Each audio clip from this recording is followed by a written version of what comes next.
Hey, welcome. I thought I'd do another quick video for you, okay? I want to ask you a question.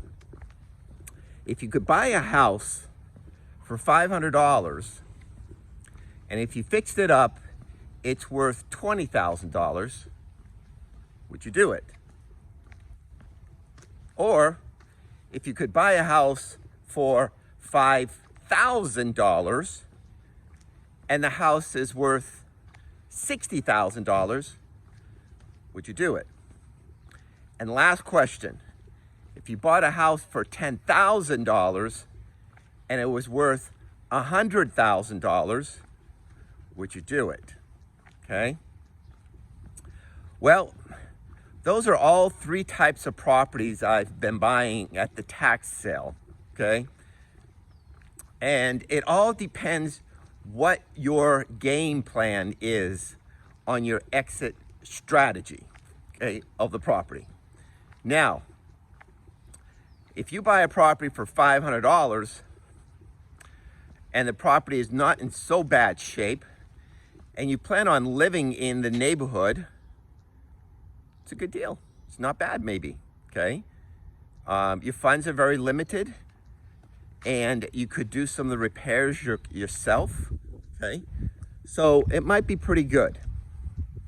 If you buy a property for $5,000 and it's worth $60,000, depends on your capital, but it might be a good wholesaling deal, all right? You could put it back on the market for, say, $10,000, $15,000. The investor still gets a good deal. You make a quick $5,000, and it could be a good wholesale deal. If the property, you're buying it for $10,000 and it's worth $100,000, well, you got three options. You can live there, you can wholesale it, you can fix it up, okay? And then when you fix it up, you can sell it for a profit, okay? So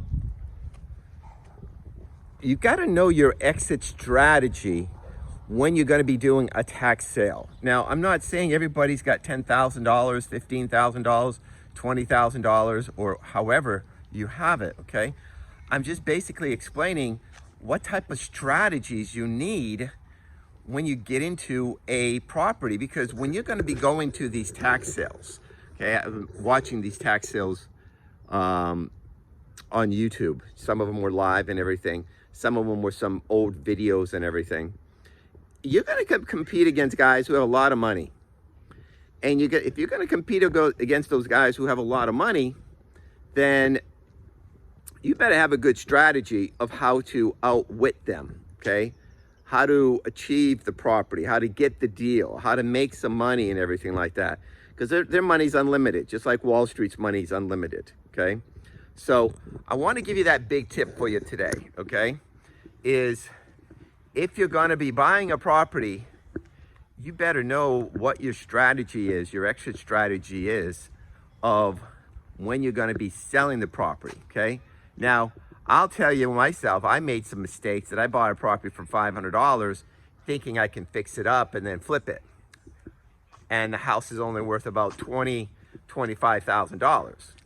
Well, yeah, you'll fix it up, you'll flip it, and you'll lose money on the deal, okay? So that was a mistake that I made. Properties that are $5,000, $60,000, okay, yeah, you can make a few dollars, okay? You'll be able to make a few dollars if you fix and flip it, okay? But it's actually better to wholesale the property, sell it to another investor, or keep it as a rental yourself, okay? And then the other one, you got more equity. And my big thing is, look at the spread of the equity of the property. If you're buying a property for $500, it's worth $20,000, you've got $19,500 in equity. If you buy a property for $10,000 and it's worth $100,000, you got $90,000 of equity. Big difference in case some mistakes happen, all right? So that's my big tip. Hope you like it and everything like that. If you do, subscribe to our channel.